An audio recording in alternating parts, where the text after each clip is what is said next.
Глава 4. О мире.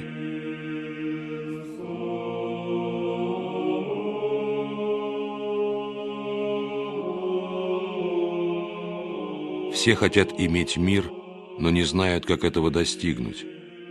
Паисий Великий раздражился и просил Господа избавить его от раздражительности. Явился ему Господь и говорит: «Паисий, если хочешь не раздражаться, то ничего не пожелай, никого не осуди и не возненавидь, и не будешь раздражаться. Так всякий человек, если отсекает свою волю перед Богом и людьми, всегда будет мирен в душе, а кто любит творить волю свою, тот никогда не будет мирен. Душа, предавшаяся воле Божией, легко несет всякую скорбь и всякую болезнь, потому что и в болезни она молится и созерцает Бога. Господи, Ты видишь мою болезнь, Ты знаешь, как я грешен и немощен, помоги мне терпеть и благодарить Твою благость». И Господь облегчает болезнь, и душа чувствует Божию помощь и бывает весела перед Богом и благодарна. Если постигнет тебя какая неудача, то думай: Господь видит сердце мое, и если Ему угодно, то будет хорошо мне и другим. И так душа твоя всегда будет в мире. А если кто будет роптать: это не так, а это нехорошо, то никогда не будет мира в душе, хотя бы он и пост держал, и много молился. Апостолы имели великую преданность воле Божией, этим хранится мир. Так и все святые и великие люди терпели все скорби, предаваясь на волю Божию. Господь нас любит, и потому мы можем ничего не бояться, кроме греха, потому что из-за греха теряется благодать, а без благодати Божией враг погонит душу, как ветер гонит лист сухой или дым. Надо крепко помнить, что враги сами пали гордостью, и нас всегда стараются толкнуть на ту же дорогу, и многих прельстили они. А Господь сказал: «Научитесь от меня, ибо я кроток и смирен сердцем, и обрящите покой душам вашим». О милостивый Господи, даруй нам мир Твой, как дал Ты мир святым апостолам. Мир мой даю вам. Господи, дай нам насладиться миром Твоим. Святые апостолы получили мир Твой, на весь мир излили его, и, спасая народ, не теряли мира, и Он в них не умолился. Слава Господу и Его милосердию, что Он много нас любит и дает нам мир свой и благодать Святого Духа. Как сохранить мир душевный среди соблазнов наших дней? Судя по Писанию и по характеру народа нынешнего, мы живем последнее время, и все же надо сохранить мир душевный, без которого нельзя спастись, как сказал великий молитвенник земли русской преподобный Серафим. При жизни преподобного Серафима за молитвой его Господь хранил Россию, а после него был другой столб, достигавший от земли до неба, отец Иоанн Кронштадтский. На нем мы остановимся, он нашего времени, и мы видели его молящимся, тогда как других мы не видели.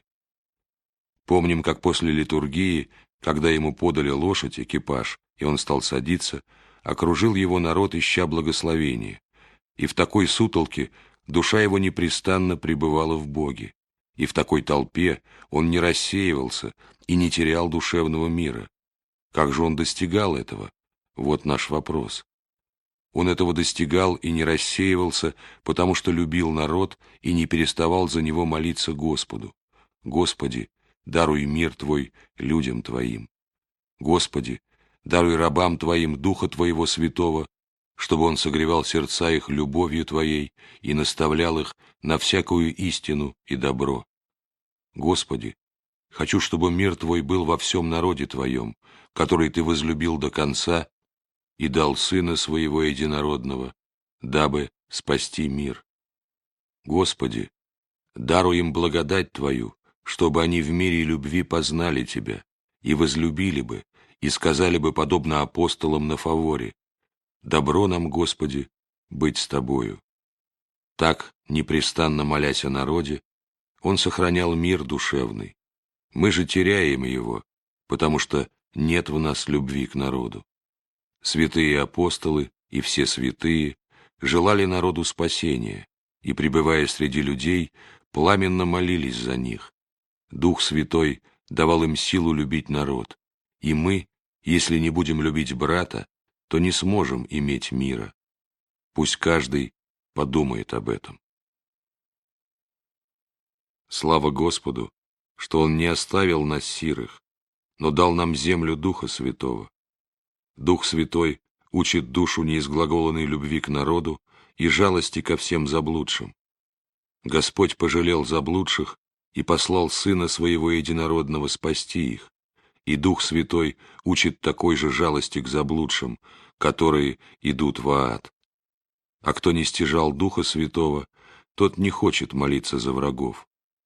Преподобный Паисий Великий молился за своего ученика, который отрекся от Христа, и когда он молился, явился ему Господь и говорит: «Паисий, за кого ты молишься? Ведь он же отрекся от меня».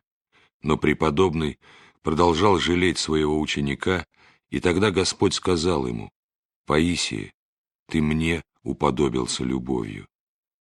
Так стяжевается мир, и кроме сего другого пути нет. Если кто много молится и постится, но любви к врагам не имеет, то не может иметь он мира душевного. И я не мог бы говорить об этом, если бы Дух Святой не научил меня любви. Душа грешная, плененная страстями, не может иметь мира и радоваться о Господе, хотя бы владела всеми богатствами земли, хотя бы царствовала над всем миром. Если бы такому царю, весело пирующему со своими князьями и сидящему на престоле во всей своей славе, вдруг объявить: «Царь, ты сейчас умрешь», то душа его смутилась бы и затрепетала бы от страха, и он увидел бы свою немощь. А сколько есть бедняков, которые богаты только любовью к Богу, и которые, если им сказать: «Ты сейчас умрешь», ответили бы с миром: «Да будет воля Господня». Слава Господу, что Он вспомнил меня и хочет взять меня туда, куда первым вошел разбойник.